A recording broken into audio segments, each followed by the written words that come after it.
Hey everyone, Gil at GrayManPrepping. On this episode of Your Prep for Today, I want to talk to you about falling trees and branches. And you're probably going, what? How can I prep falling trees and branches? Well, no, you're not prepping falling trees and branches. You're prepping for falling trees and branches and the things you need to do about them. But first, before we get into that, if you haven't had a chance to subscribe, now's a great time to do it.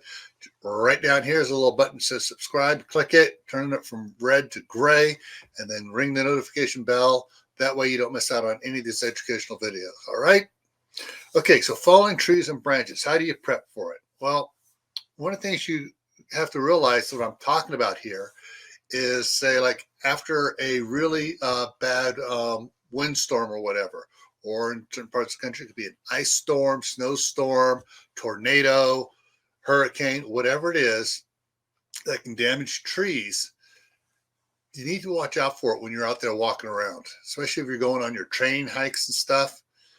If you're going out to an area where there has been, like a hiking trail and there are trees there and stuff, you need to keep an eye out for broken branches that are hanging up in the trees. Those are called widowmakers.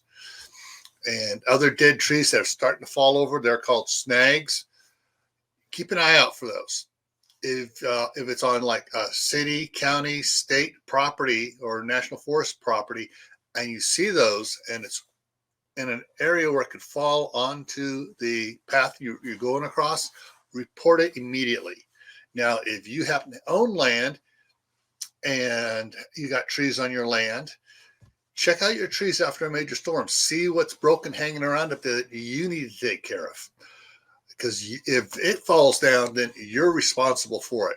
So you need to find out if it's there and a problem beforehand so you can get it taken care of before someone gets hurt. All right?